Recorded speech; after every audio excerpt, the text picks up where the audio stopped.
Guys, a little different view. This is not ugly, is it? So anyway, I wanted to talk quickly about one of the things as a master's runner of 40 and over. One of the things that's been a huge help to my running, besides all this stretching, has been the addition of jumping, or some people call it plyometrics. So as we get older, our tendons kind of lose their elasticity. Think of like a spring that has lost its sprung, shall we say? So that happens to us. So unless we're working on actively trying to regain that spring back in our system, that's one of the things that over time our legs can feel like. For me, for example, my legs felt wooden. For a while, I wondered if I had lost my, if my warranty was up on running. But I have good news is that now at 45, and I had a little hiatus after 20-something years of running, my legs feel pretty darn good. I'm pretty happy. But it's because I've had to work at it, adding stretching, adding strengthening, and adding specifically plyometrics. All right, so I want to show you just a quick little, some easy things we can start with.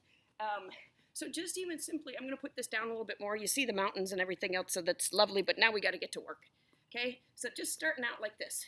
So just coming up, foot and ankle is the most important thing for running because 50% of energy return, just think about it. When you take a step and you run, you're pushing off from your foot and your ankle. So it makes sense that's 50% of the energy return that we get is in the Achilles tendon.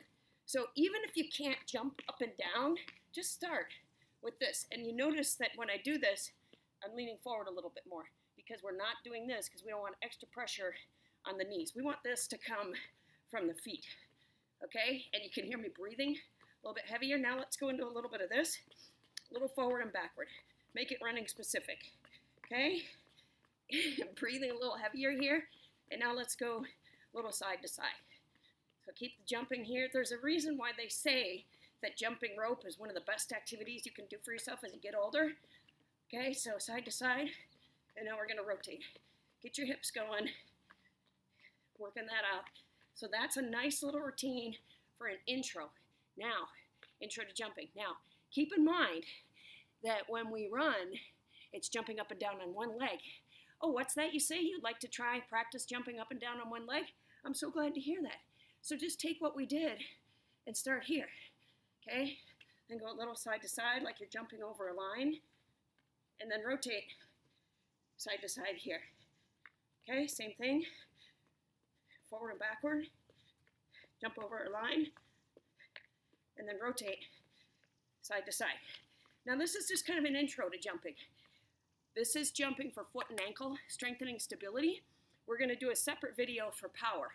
But just to have something to start with here, just little jumps, a little bit here, just think of yourself jumping a rope. I'm getting awfully close to that pool, aren't I? I actually even thought about it, like it'd be pretty cool if I were to jump into the pool. It's actually pretty warm. Oh, no, it's not. I'm not jumping in the pool. But I thought it would be very entertaining that the closer I got to the pool, the more you might keep in touch when watching the video. Rotate, okay, side to side. Okay, this is something I really want you to practice. Do this. If you're starting to get tired at work, don't go in the bathroom and do it. Somebody might wonder. If you're in there by yourself, yeah, just get your feet going. Little motions, side to side. Rotate, okay? Then you can stagger them. Here, make them go together. Here, outside, side to side, okay? Rotate, and then split them. Okay, that's today's lesson. Go jump in your own pool.